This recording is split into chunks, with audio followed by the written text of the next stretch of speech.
Human janitor adopted disabled alien child. 10 years later, discovered she was the Empress's daughter. Before we dive into this story, drop a quick hi in the comments and tell me where you're watching from. It really helps support the channel. The fluorescent lights of Nexus Station flickered overhead as Ryan Mitchell pushed his mop across the glossy floor of the arrivals terminal, just another invisible worker in the vast interstellar hub where a dozen species crossed paths daily. The station's public announcement system crackled to life, its monotone voice cutting through the ambient noise. Attention, all personnel. Quarantine protocols initiated in Docking Bay 7. Medical team requested immediately. Ryan paused, leaning against his mop. Quarantine protocols were rare and usually meant trouble. Still, it wasn't his business. He continued his work, navigating around hurried travelers who barely acknowledged his existence. 3 hours later, as Ryan was finishing his shift in the less-traveled maintenance corridors of Sector C, he heard a sound that stopped him mid-stride. A soft, rhythmic clicking, almost like hiccups. Following the noise, he found himself at the entrance to a rarely used storage compartment. The clicking grew louder as he approached. Ryan hesitated, then pushed the door open.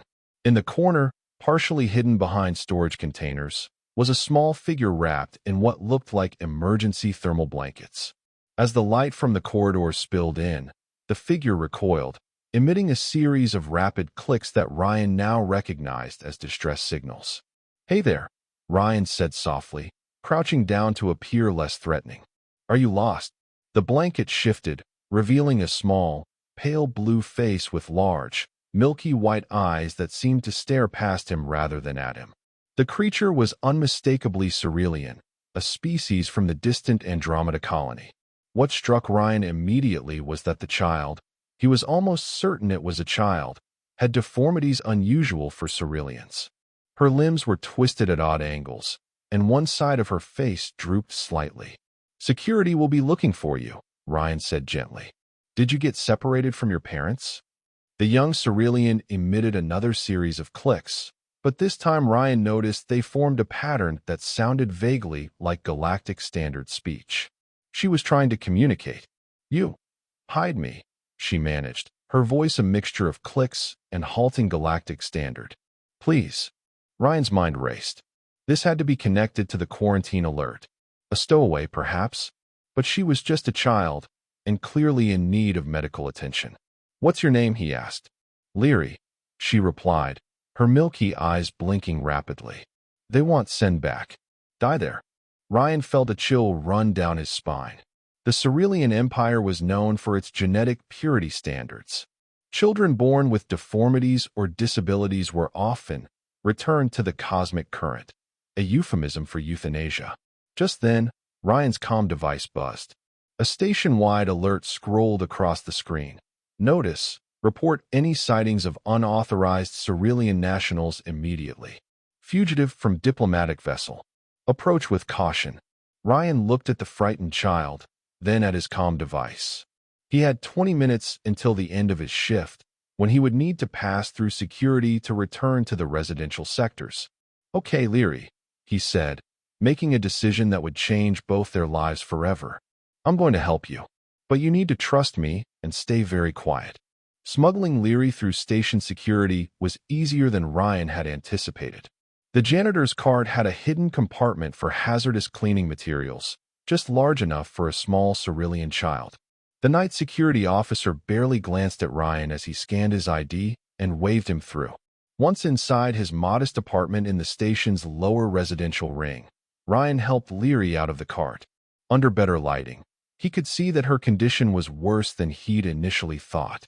Her legs were malformed, making walking difficult, and her respiratory system seemed to struggle with the station's atmosphere. "Are you hungry?" Ryan asked, searching his sparse kitchen for something that might be compatible with Cerealian biology. Leary nodded, her large eyes taking in every detail of the small apartment. "Food, yes," she managed. Over the next few days, Ryan learned that Leary had been aboard a diplomatic vessel when she'd managed to escape during docking procedures.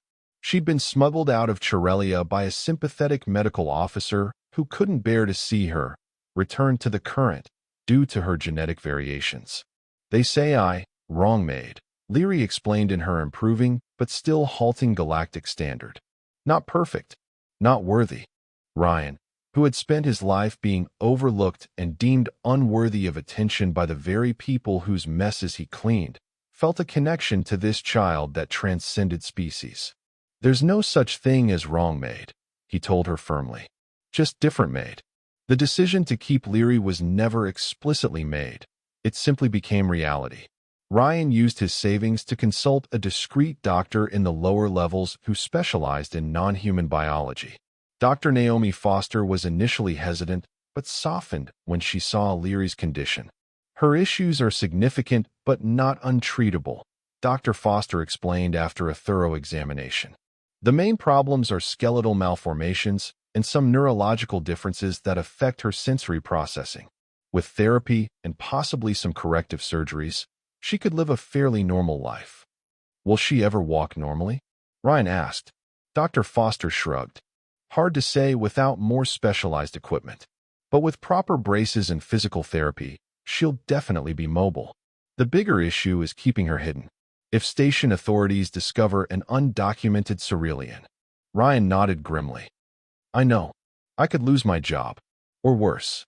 And she'd be returned to Cerealian custody, Dr. Foster added softly. Given their policies regarding genetic impurities, the unspoken conclusion hung in the air. Over the following months, Ryan established a routine. He worked his regular shifts, brought home station scraps that could be repurposed for Leary's physical therapy equipment, and spent his evenings teaching her galactic standard and basic education modules he downloaded from public terminals. Leary proved to be remarkably intelligent.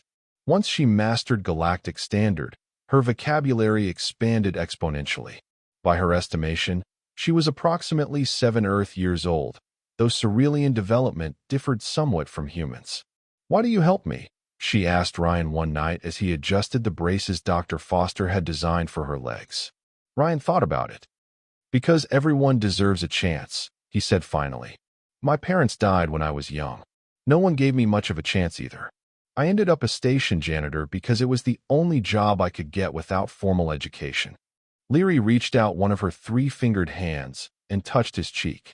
You are good, she said simply. Ryan smiled. And you're smart, brave, and definitely worthy. 6 months after Leary came into his life, Ryan faced a new challenge. Station management announced mandatory residential inspections, a routine security measure, but one that would certainly reveal Leary's presence.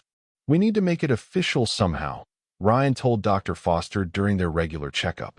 I can't keep hiding her forever. Dr. Foster considered this. There might be a way.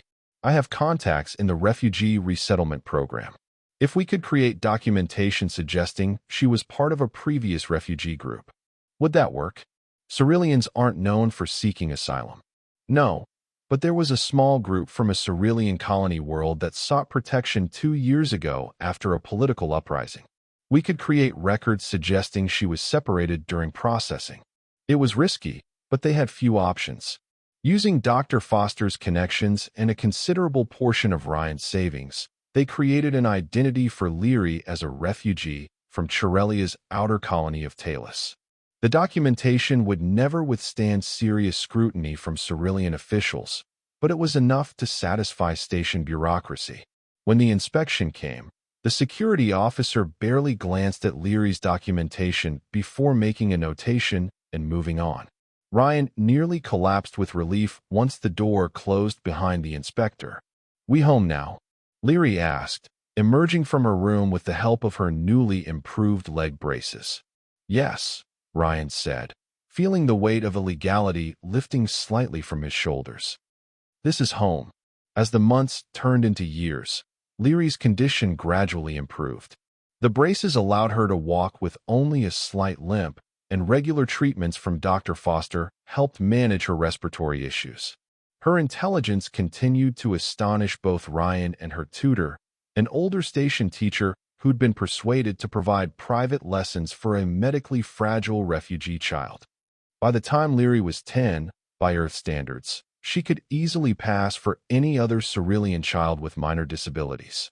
Her pale blue skin had deepened to a healthier azure, and her once milky eyes now showed defined pupils, though her vision would never be perfect.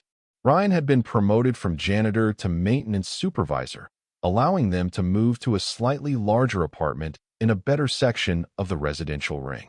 Life had settled into a comfortable routine, with Leary's existence now accepted, if not fully documented, by station authorities. Then came the announcement that changed everything. Attention all station personnel and residents. The public announcement system declared one morning. In 3 standard cycles, Nexus Station will be honored by a state visit from Her Imperial Majesty, Empress Teleria of the Cerulean Dominion, who will be conducting a diplomatic tour of allied space stations. Security protocols will be enhanced during this period. All residents are required to update their documentation and submit to additional identity verification procedures. Ryan felt his blood run cold. Enhanced security meant deeper background checks. Leary's falsified documentation might not withstand such scrutiny, especially with Cerulean officials on the station. "We have to leave," he told Leary that evening, "before the Empress arrives." Leary, now articulate and thoughtful, shook her head. "Running would only make us look suspicious. Besides, transport manifests will be checked even more carefully than residential records." "Then what do we do?" Leary tilted her head, a gesture she'd picked up from Ryan over the years. "We hide in plain sight. I've been studying Cerulean cultural protocols. During imperial visits, it's traditional for colonial subjects to present themselves and offer gifts. If we participate in these ceremonies as expected, we're less likely to draw attention." Ryan wasn't convinced. "That puts you right in front of Cerulean officials." "But with hundreds of others," Leary countered. "And my medical condition is now officially documented as a result of a childhood illness, not a genetic variation." After much debate, they decided to follow Leary's plan. Ryan used most of his savings to purchase appropriate formal clothing for both of them, and Leary practiced the elaborate ceremonial gestures required when in the presence of Cerulean royalty. The day of the Empress's arrival, Nexus Station was transformed.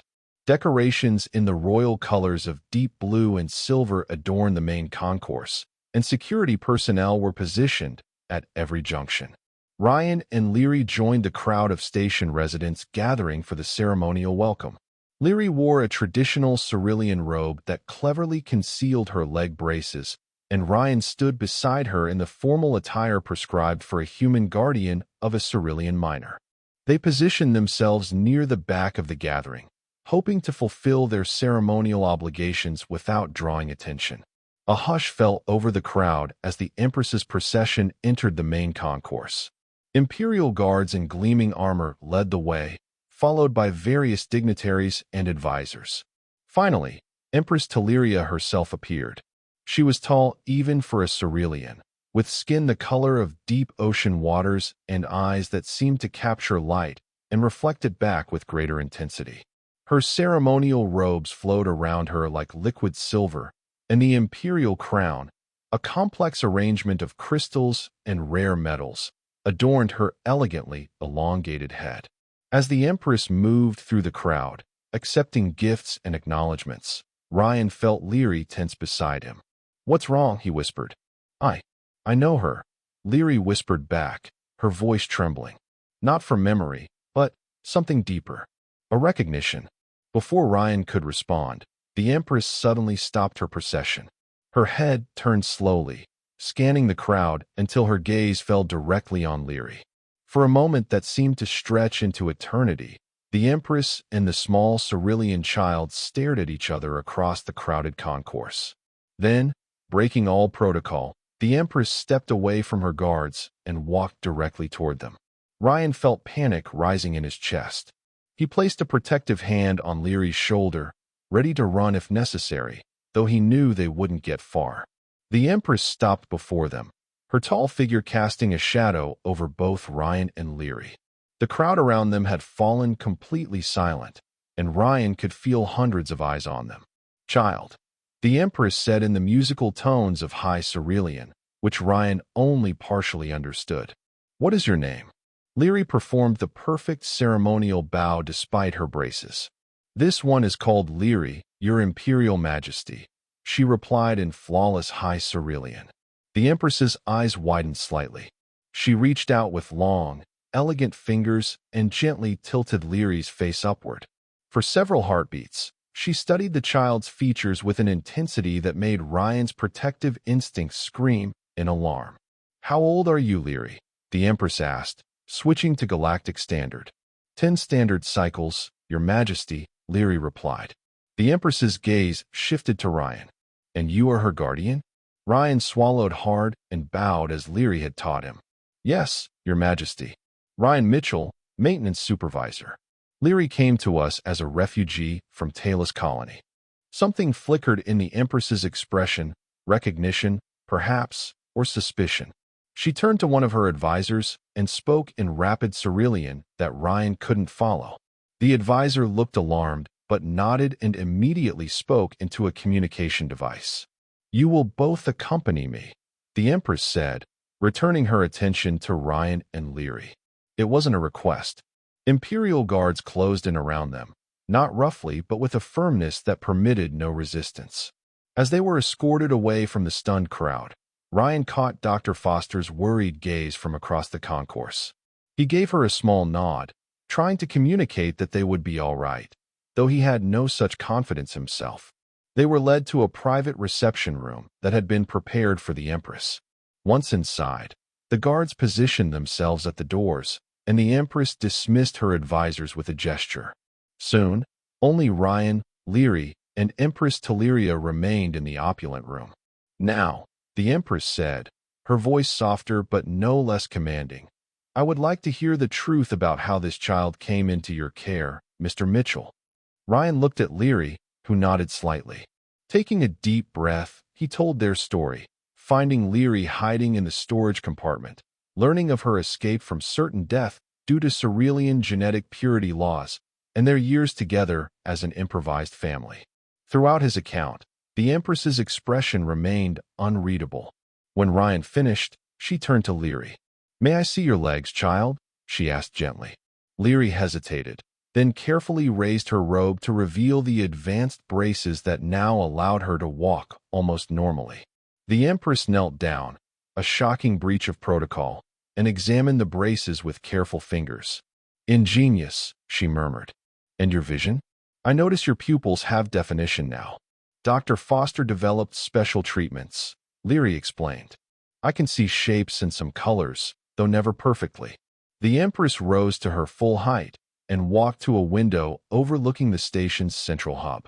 For several minutes, she remained silent, her back to them. 10 years ago, she finally said, her voice barely above a whisper, I gave birth to a daughter with several genetic variations. According to our laws, upheld for 10,000 years, she was deemed unworthy of life. The Empress turned to face them, and Ryan was shocked to see moisture in her luminous eyes. I was told she had been returned to the cosmic current, as tradition demands. Ryan felt Lyri's hand slip into his, squeezing tightly. But I never believed it, the Empress continued. A mother knows. I secretly ordered genetic material preserved from my child before the ceremony. For comparison, should I ever find reason to hope? She gestured, and a door opened. The advisor who had been dismissed earlier returned, carrying what appeared to be a medical scanner. Without explanation, he approached Lyri and requested permission to take a genetic sample. Lyri looked to Ryan, who nodded uncertainly. The process was quick and painless. A simple light passed over Lyri's skin. The advisor studied the results, his expression changing from professional detachment to shock. He whispered something to the Empress that made her close her eyes briefly. Leave us, she commanded, and the advisor bowed deeply before exiting. The Empress approached Lyri slowly, as if afraid the child might disappear. Your genetic signature, she said, her voice trembling slightly, matches that of the Imperial House. Specifically, it matches that of my daughter, Princess Lyritala, who was reported dead 10 standard cycles ago. Ryan felt the floor seemed to shift beneath him. Beside him, Lyri stood perfectly still, her face a mask of confusion and dawning recognition. "I named you for the Lyratala flower," the Empress said softly. "It grows in the harshest regions of Chirelia, yet produces the most beautiful blooms." She knelt again before Lyri. "You are not a refugee from Talus colony. You are Princess Lyratala of the Imperial House of Chirelia, my daughter." The silence that followed was profound. Ryan felt Lyri's hand slip from his as she took a hesitant step toward the Empress. "I remember," Lyri whispered. Not clearly, but a song. A lullaby about stars becoming flowers. The Empress made a sound that might have been a laugh or a sob. "I sang it to you every night before you were taken away." She extended her hands, but didn't touch Lyri. "The medical officer who was supposed to perform the ceremony must have smuggled you away instead. An act of treason for which I am eternally grateful." Ryan found his voice at last. "What happens now?" he asked, dreading the answer. The Empress rose, composing herself with visible effort. "Now, Mr. Mitchell, everything changes. The princess must return to her rightful place." Ryan felt his heart constrict. He'd known this day might come, the day he would lose Lyri. But he'd never imagined it would be to an imperial throne. "And what of her condition?" Ryan asked carefully. "The laws regarding genetic purity will be changed," the Empress interrupted, her voice suddenly hard with determination. "I am the Empress. The laws exist at my command." Her expression softened as she looked at Lyri. "And it seems the cosmic current has returned my daughter to me, different made, but perfect in her own way." Lyri looked back at Ryan, her eyes wide with uncertainty. "But Ryan is my family too," she said firmly. "I won't leave him." The Empress studied Ryan with new interest. "The man who saved and raised my daughter when my own people would have let her die." She nodded slowly. "Perhaps there is wisdom in keeping such a person close to the throne." For the first time since they'd been escorted from the ceremony, Ryan felt a glimmer of hope. But it was quickly tempered by reality. "Your Majesty," he said carefully, "I'm just a station maintenance supervisor. I know nothing of imperial courts or politics." "Yet you knew enough to save a child deemed unworthy," the Empress replied. "That suggests a wisdom many of my advisors lack." She turned to Lyri. "Would you like your guardian to accompany us back to Chirelia, Princess?" Lyri nodded emphatically. "He must. And he needs a better title than guardian." She thought for a moment, then smiled. "Imperial ethicist. Someone who helps the Empire remember what's right when traditions say otherwise." The Empress laughed, a sound of genuine delight. "Imperial ethicist. Yes, I believe we could create such a position." She extended her hand to Ryan. "Mr. Mitchell, would you accept this role in my daughter's court?" Ryan looked at Lyri, the child he'd found hiding in a storage compartment, who had become the center of his world, and saw both fear and excitement in her eyes. Their simple life was over, but perhaps something extraordinary was beginning. "I would be honored, Your Majesty," he said, taking the Empress's hand. 3 days later, as Ryan packed the few belongings from their apartment that seemed worth taking to an imperial palace, he found Lyri, now officially Princess Lyratala, sitting quietly in her room, holding the crude wooden figure he'd carved for her first Nexus Station Unity Day celebration years ago. "Having second thoughts?" he asked, sitting beside her on the bed that would soon belong to someone else. Lyri shook her head. "Just remembering. This has been the only home I've known." "Home is where your family is," Ryan said, repeating what had become a mantra between them over the years. "And we'll still be together." Lyri leaned against him. "Mother says I'll need to learn so much. Imperial protocol, political theory, technological interfaces." "You're the smartest person I know, of any species," Ryan assured her. "You'll master it all. And you'll have to learn too," Lyri pointed out. "Imperial ethicist Mitchell." Ryan laughed. "I'm still not sure what that job actually entails." "It means you tell the Empire when it's being stupid," Lyri said with the directness she'd never lost despite her improving diplomatic skills. "Like when they think different made means wrong made." Ryan hugged her gently. "I can do that." A chime indicated someone at the door. Ryan opened it to find one of the Imperial guards, standing stiffly in the narrow corridor of the residential section. Her Imperial Majesty requests your presence, Princess, the guard said formally. Final preparations for departure are underway. Leary nodded and rose, using her braces with the practiced ease of long familiarity. We're ready, she said, taking Ryan's hand. As they walked toward the docking bay where the Imperial vessel waited, station residents stopped and stared. News of Leary's true identity had spread throughout Nexus Station, transforming her overnight from a quiet, disabled refugee child to the lost princess of the Cerulean Empire. Dr. Foster waited near the security checkpoint, her eyes red from crying. She embraced Leary fiercely. I've uploaded all your medical records to the Imperial physicians, she said, and I've included my research notes on your treatments. They should be able to continue without interruption. Thank you for everything, Leary said. Mother says you're to be offered a position in the Imperial Medical Academy, if you want it. Dr. Foster looked startled. Me? But I'm just a station doctor. Who helped save the princess? Ryan reminded her with a smile. That's worth something in Imperial circles, apparently. Beyond the checkpoint, Empress Teleria waited with her entourage. As Leary approached, the assembled Cerulean officials bowed deeply. To her, Ryan realized with a jolt. Not to her mother, but to the princess herself. Are you ready, daughter? The Empress asked as Leary reached her side. Leary looked back at the station that had been her sanctuary, then up at Ryan, who had been her protector, and finally at the Empress, who was her birth mother and her future.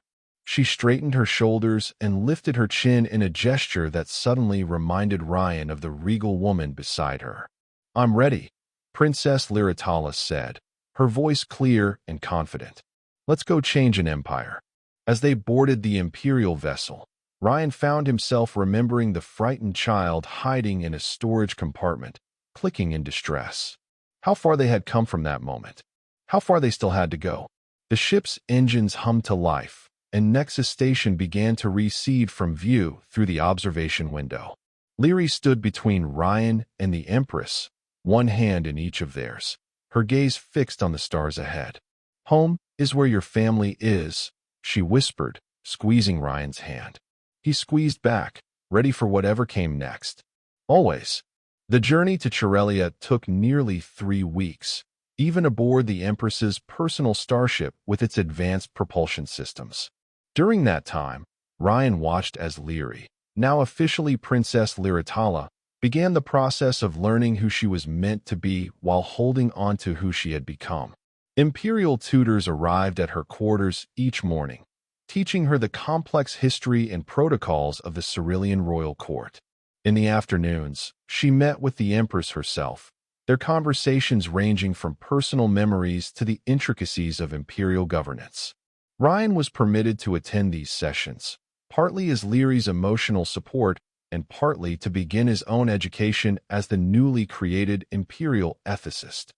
The position didn't exist until 3 days ago. One of the imperial advisors, Minister Kelvin, had informed Ryan with poorly disguised disdain. The Empress created it specifically for you, which means no one, including yourself, knows exactly what it entails. Ryan had simply nodded. Then I'll define it as I go. What soon became clear was that Leary's return would shake Cerulean society to its foundations. For 10 millennia, the Empire had practiced genetic selection, removing any children with significant variations from the population. This policy was so deeply ingrained that it was considered not just law but sacred tradition. The general population doesn't even question it, Leary explained to Ryan after one of her history lessons. They believe it strengthens our species, keeps us pure. And now their princess is exactly what they've been taught to reject, Ryan said quietly. Leary nodded, her expression troubled. Mother says there will be resistance, especially from the High Geneticists Council. They've guided these policies for thousands of years. On the 7th day of their journey, Ryan was summoned to a private meeting with the Empress. He found her in the ship's observatory, watching the blur of stars as they traveled through hyperspace. Your Majesty, Ryan said, bowing as he'd been taught. Mr. Mitchell, she acknowledged, gesturing for him to join her. Or should I say, Imperial ethicist Mitchell? Just Ryan is fine when we're not in formal settings, he offered. The Empress studied him for a moment, then nodded. And I am Teleria, when protocol doesn't demand otherwise. She turned back to the stars. I wanted to speak with you about what awaits us on Chirelia. The truth is, I am placing both you and my daughter in considerable danger. Ryan had suspected as much. Because her existence challenges the genetic purity laws? Precisely. For millennia, these laws have been unquestioned. Families mourn, but they accept. I appeared to accept, too, when I was told my daughter had been returned to the cosmic current. Her voice hardened. But I never did. I simply lacked the power to change things then. And now I am Empress, with more authority than any ruler in 5 centuries. My military reforms have secured the loyalty of the Imperial fleet. My economic policies have brought prosperity to worlds that were once neglected. She turned to face Ryan fully. I have spent 10 years building the power I would need to protect my daughter if she were ever found. But it will still not be easy. Ryan considered this. You've been planning for this possibility all along. Teleria nodded. Hope is a powerful motivator. Even the faintest hope that my child might have survived. She composed herself. There will be those who call for adherence to tradition. The High Geneticists Council will claim that acknowledging Liratala undermines the foundations of our society. Will they directly threaten her? The Empress's expression darkened. They would not dare move openly against the Imperial House. But there are other ways to remove inconvenient royals, particularly those with health vulnerabilities. Ryan felt cold at the implication. Then we protect her. At all costs. Yes, the Empress agreed. Which is why I have another task for you, beyond your official duties. She moved to a console and activated a secure communication channel. I've arranged for you to meet someone. The screen flickered, and a cerulean face appeared.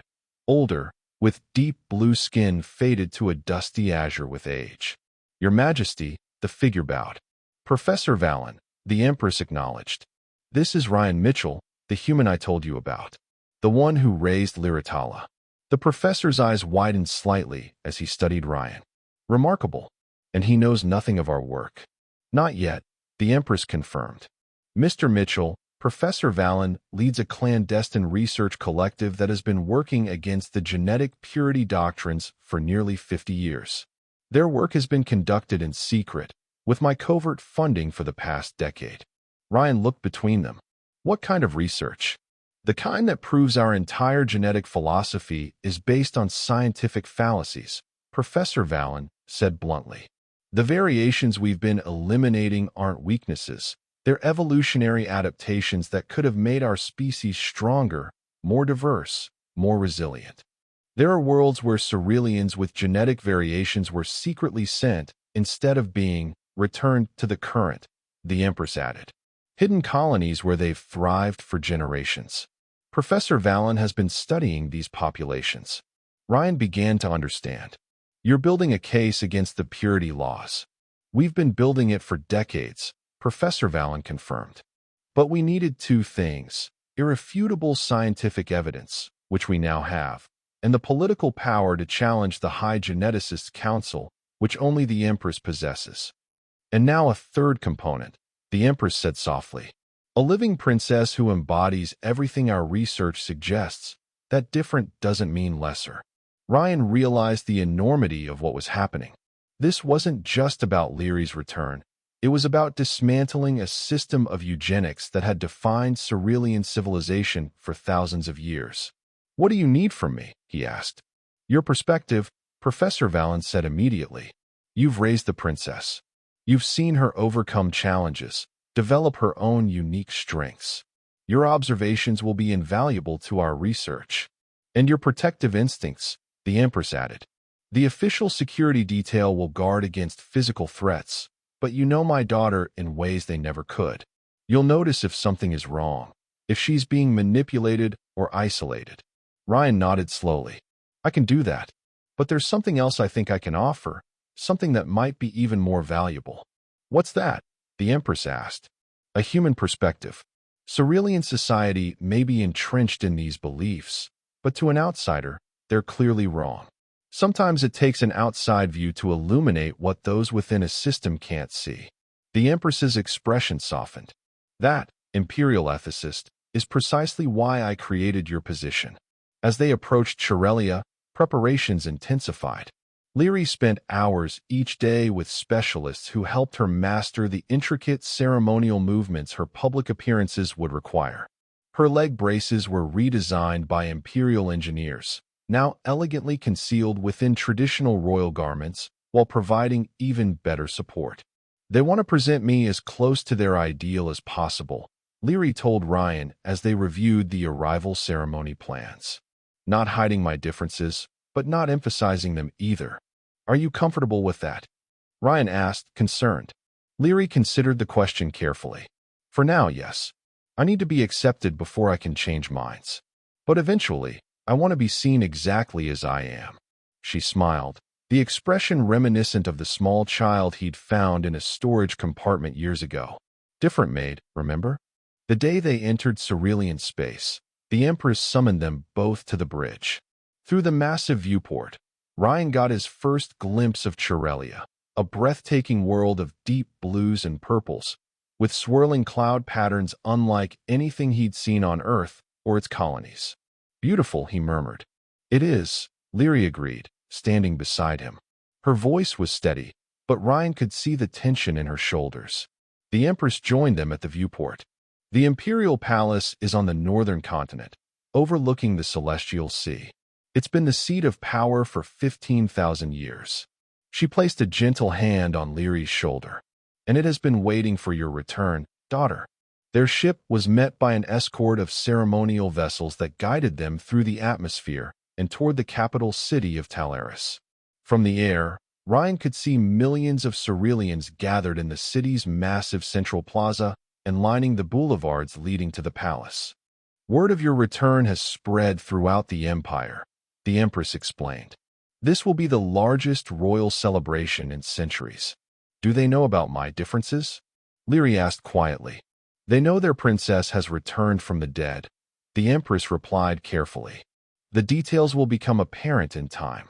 As they prepared for landing, Imperial attendants helped Leary into her ceremonial attire, flowing robes of the deepest blue, embroidered with silver threads that seemed to capture and amplify light. A simple circlet, smaller than the Empress's elaborate crown but unmistakably royal, was placed upon her head. Ryan was provided with formal clothing that marked him as a member of the imperial court, not Cerulean in design, but human attire reimagined with Cerulean aesthetics. His official medallion of office, bearing the newly created seal of the imperial ethicist, hung from a silver chain around his neck. Stay close to me, Leary whispered as they assembled for disembarkation. Despite her royal appearance, Ryan could hear the nervousness in her voice. Always, he promised. The moment the ship's ramp lowered onto Cerulean soil, a symphony of musical tones filled the air, the traditional welcoming sonata performed by the Imperial Orchestra. The Empress descended first, her progress marked by ceremonial announcements in the ancient Cerulean tongue. Then, after a momentary pause that seemed to stretch into infinity, the herald announced, Her Imperial Highness, Princess Lyritala of the Sacred Bloodline, Daughter of Stars, returned from the cosmic current. Leary took a deep breath and stepped forward into the sunlight of her homeworld. The crowd's reaction was immediate and overwhelming, a wave of sound that began as a collective gasp and transformed into cheers. Ryan followed several paces behind, as protocol demanded, watching carefully for any sign that Leary needed support. As they progressed down the ceremonial boulevard toward the palace, Ryan noticed the reactions changing. The initial cheers gave way to murmurs as people noticed Leary's careful gait, the slight asymmetry of her features. He could see confusion and, in some faces, dismay. Near the palace gates stood a group of Ceruleans in distinctive indigo robes. Unlike the cheering crowds, they remained silent, their expressions cold and assessing. Ryan didn't need to be told who they were. The High Geneticist Council, seeing their life's work challenged by the very existence of the princess walking before them. The welcome ceremony in the palace's grand hall was elaborate and exhausting. For hours, Imperial officials and representatives from every Cerulean colony world came forward to pay respects to their returned princess. Through it all, Lyri maintained perfect composure, though Ryan could see the fatigue in her eyes as the day wore on. Finally, after the formal ceremonies concluded, they were shown to their quarters in the royal wing of the palace. Lyri's chambers were extravagant, a suite of rooms decorated in the traditional royal colors, with views overlooking the celestial sea. Ryan's adjoining quarters were more modest, but still more luxurious than anything he'd experienced on Nexus Station. "How are you holding up?" he asked when they finally had a moment alone. Lyri sank onto a cushioned bench, carefully removing her ceremonial circlet. "It's overwhelming. All these people looking at me, expecting. I'm not sure what they expect." "They don't know what to expect," Ryan said gently. "That's why you're going to show them." Before Lyri could respond, a chime announced a visitor. The Empress entered, having changed from her formal regalia into simpler attire. "You did well today," she told Lyri, sitting beside her. "The people were moved by your presence. Some seemed disturbed by my appearance," Lyri observed quietly. The Empress didn't deny it. "Yes, this is only the beginning of our challenge. The High Council has already requested an emergency session to discuss your confirmation as Imperial heir. They want to reject me," Lyri stated flatly. "They want to uphold 10,000 years of tradition," the Empress corrected. "But tradition must sometimes yield to justice and to truth." She looked at Ryan. "Our human friend and I have been preparing for this battle longer than you know." Over the following days, Ryan worked closely with Professor Valen and his research team, providing detailed accounts of Lyri's development and abilities. Meanwhile, Lyri continued her intensive education in Imperial protocols and Cerulean governance, preparing for her formal presentation to the Imperial Senate. A week after their arrival, the High Geneticists Council made their first public move. "They've issued a formal statement questioning your legitimacy," Minister Kelvin informed them during a private meeting in the Empress's study. "They acknowledge the genetic match to the Imperial House, but suggest that your variations render you ineligible for succession under the ancient codes." "The ancient codes are interpretive, not absolute," the Empress countered. "They have been reinterpreted many times throughout our history when circumstances required. Nevertheless, they've called for a full genetic assessment before the Senate," Kelvin continued. "They want to document the princess's variations in official record and have the Senate vote on whether they constitute disqualification." Ryan saw the hurt flash across Lyri's face, quickly masked by diplomatic composure. "They want to put me on display," she said. "Exhibit my differences like specimens in a laboratory." "Yes," the Empress agreed, her voice hard. "But we can turn their tactics against them. Professor Valen's research is ready. If they want to discuss genetics publicly, we will oblige them, with 50 years of suppressed research that demolishes their philosophical foundation." The day of the Senate hearing arrived all too quickly. The Imperial Senate chamber was an architectural marvel, a vast circular space with tiered seating for representatives from every Cerulean world and colony. At its center stood the presentation dais, where speakers would address the assembly. Lyri, dressed in formal but practical attire that neither concealed nor emphasized her physical differences, stood tall beside her mother. Ryan remained nearby, his position as Imperial ethicist granting him access to this most restricted of venues. High Geneticist Sorvin, leader of the council, spoke first. His presentation was clinical and merciless, detailing each of Lyri's genetic variations and physical manifestations, projecting magnified images of her DNA sequences alongside standard Cerulean patterns. "For 10 millennia," he concluded, "we have preserved the purity of our species by returning such variations to the cosmic current. Our evolutionary supremacy, our freedom from disease and degeneration, our very identity as Ceruleans rests upon this foundation. To place one with such variations on the Imperial throne would undermine everything we have built." A murmur ran through the Senate chamber. Ryan could see many representatives nodding in agreement. Then the Empress rose. "The High Council has spoken about tradition and purity. she began, her voice carrying effortlessly through the chamber. Now let us speak of truth. Professor Valen, you may proceed. Professor Valen took the dais, activating a different set of holographic displays. Honorable representatives, for 50 years I have led a research initiative studying Cerealian genetic diversity, including populations where those with variations were secretly relocated instead of being eliminated. This revelation caused immediate uproar. The Empress allowed it to continue for several moments before raising her hand for silence. These populations have not only survived but thrived. Valen continued when order was restored. Many of the variations we have systematically eliminated actually provide evolutionary advantages in certain environments.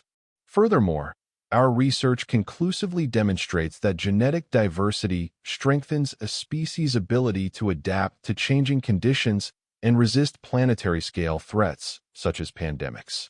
He proceeded to present decades of carefully documented research, showing how Cerealian colonies with greater genetic diversity had better survived environmental disasters, disease outbreaks, and other challenges. In short, he concluded, our policy of genetic purification has not strengthened our species. It has rendered us dangerously homogeneous and vulnerable to extinction-level threats. The Senate chamber erupted again, with representatives shouting questions and objections. High geneticist Sorvin demanded to examine the research data, which Professor Valen readily provided, confident in its scientific validity. Throughout the commotion, Leary remained composed, though Ryan could see the emotional toll this public dissection of her existence was taking. Finally, after hours of scientific and philosophical debate, the Empress signaled that Leary herself would address the Senate. A hush fell over the chamber as the princess made her way to the dais. Her walk was measured and deliberate, her leg braces now visible beneath her shortened formal robe, a deliberate choice she had made that morning. Honorable representatives of the Cerealian people, she began, her voice clear and unwavering. You have heard much about me today, about my genetic structure, my physical differences, my supposed weaknesses. You have not, however, heard about my life. She proceeded to tell her story, her rescue from certain death, her years on Nexus Station, the challenges she had overcome, and the skills she had developed. She spoke of Ryan's care and Dr. Foster's medical innovations. She described how her different neurological structure had allowed her to master 7 languages in the time it took most Cerealians to learn 3. I stand before you not as perfect, but as complete, she said. Different made, not wrong made. My variations are not flaws to be eliminated, but differences to be understood. In the decade I lived among humans and other species, I learned that diversity is not a weakness to be purged, but a strength to be embraced. She turned slightly, acknowledging Ryan with a small gesture. My human guardian taught me that home is where your family is. Cerealia is my birthright, but it can only be my home if all Cerealians, including those different made like me, are welcomed as family. The chamber was utterly silent when she finished. Then, from the upper tiers, a single representative stood. My youngest sister was returned to the cosmic current 30 cycles ago, he said, his voice breaking. She had variations similar to yours, Princess. Not a day passes that I don't wonder who she might have become had she lived. Another representative rose. My life partner and I chose not to have children because genetic screening showed we had a high probability of producing offspring with variations. We have denied ourselves family to uphold traditions that you now suggest are not only cruel, but counterproductive to our species' survival. One by one, senators began to share personal stories of loss, grief, and silent questioning of a system they had never been permitted to challenge openly. High geneticist Sorvin watched in growing alarm as the tide of sentiment turned against him. This emotional manipulation cannot override 10,000 years of established practice, he finally shouted. The princess's very presence is a violation of our most sacred laws. Laws can be changed, the Empress replied calmly, especially when they are based on falsehoods and have caused immeasurable suffering. The debate continued for days, with scientific experts from both sides presenting evidence and arguments. The proceedings were broadcast throughout the empire, sparking widespread discussion and soul-searching among the Cerulean population. During a brief recess, Ryan found Leary in the palace gardens, sitting beside an ornamental pool. "You're changing minds," he told her, joining her on the bench. "More representatives shift to our side each day." Leary nodded, trailing her fingers in the water. But Sorvin and his allies grow more desperate. Mother's security chief intercepted communications suggesting they might take more direct action. Ryan's protective instincts flared. "What kind of action?" "Nothing they can trace back to themselves," Leary said grimly. "A tragic accident befalling the fragile princess. A medical emergency that proves her unsuitability for the throne." Ryan felt cold fury rising within him. "We need to be extremely careful. We need to win this debate decisively," Leary countered, "before they can act." On the final day of deliberations, with the Senate chamber packed and the entire empire watching via broadcast, Professor Vallon presented his most compelling evidence yet: comprehensive data from a secret Cerulean colony where those with genetic variations had been sent instead of eliminated for over 3 centuries. "This population has developed remarkable adaptations," he explained, displaying holographic representations of genetic sequences, including resistance to radiation levels that would kill standard Ceruleans and immune responses effective against pathogens that have decimated some of our outer colonies. High geneticist Sorvin, seeing his life's work dismantled before the Empire, made a final desperate argument. Even if some variations might have value, the princess's specific conditions render her physically incapable of fulfilling imperial duties. She cannot perform the sacred movements of the coronation ceremony. She cannot endure the rigors of imperial governance. It was Ryan who stepped forward then, taking the dais for the first time since the proceedings began. "I am not Cerulean," he began, acknowledging the obvious. "I am human, a species you have often considered primitive in comparison to yourselves. Yet in my primitive culture, we learned centuries ago that physical difference does not determine capability or worth." He turned to address Sorvin directly. "You claim Princess Liritala cannot perform certain physical movements prescribed by tradition. I ask, is the movement itself sacred, or is it the meaning behind it? Is governance about physical prowess, or wisdom and judgment?" Ryan gestured toward Leary. "I have watched this child overcome challenges that would break most beings of any species.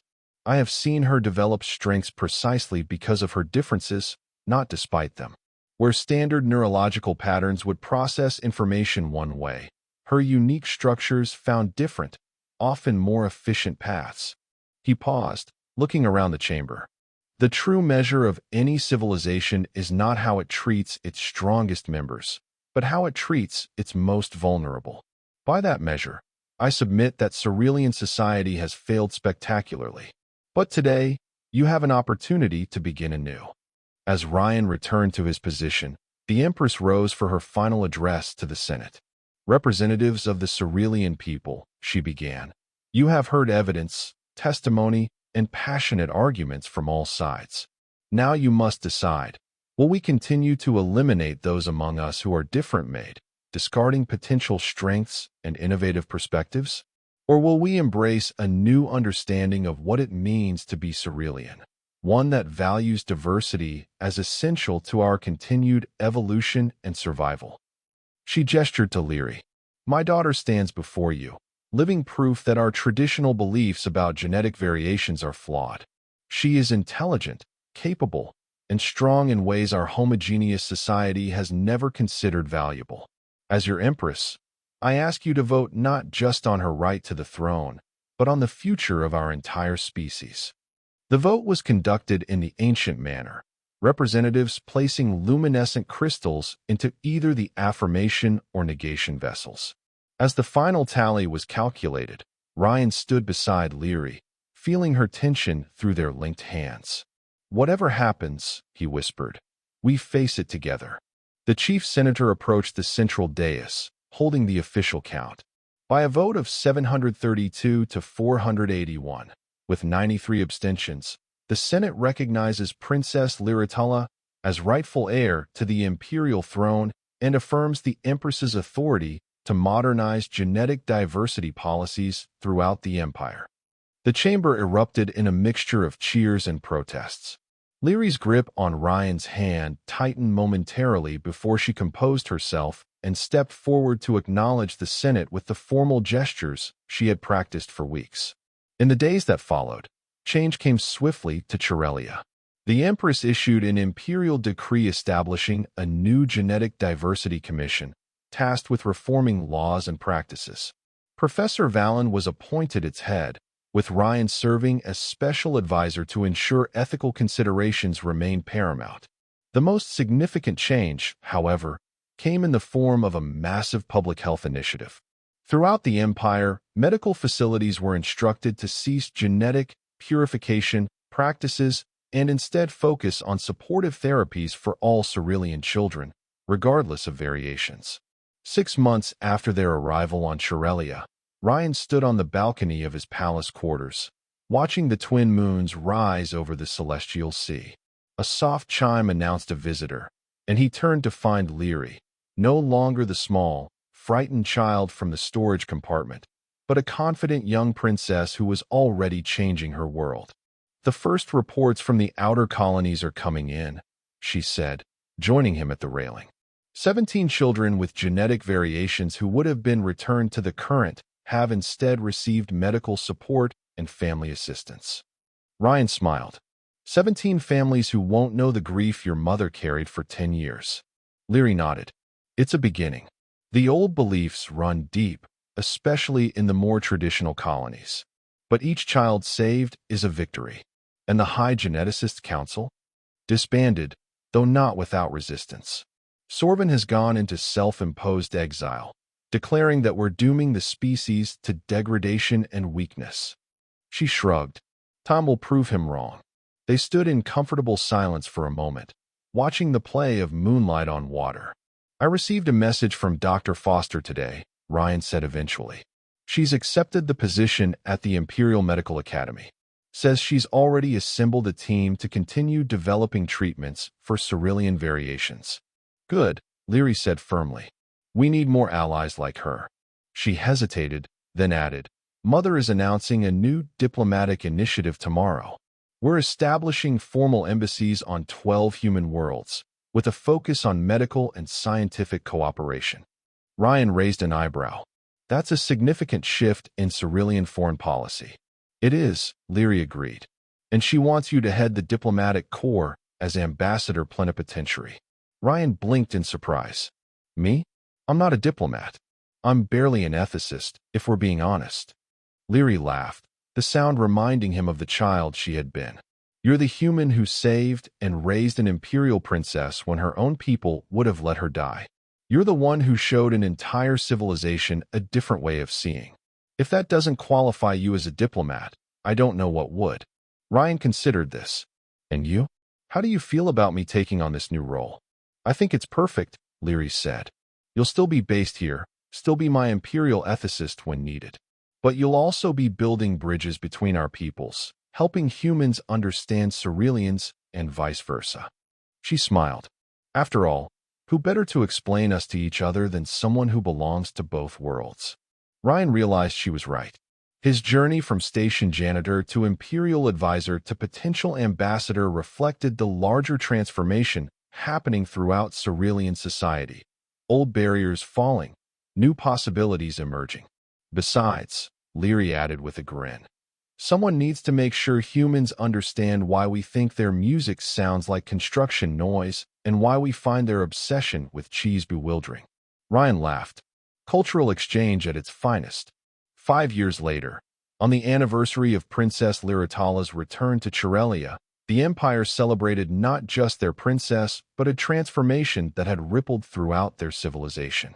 The reforms had not been without challenges. Conservative colonies had resisted, traditionalists had predicted doom, and adjusting medical and social systems to support rather than eliminate genetic diversity had required massive resource reallocation. But the results were undeniable.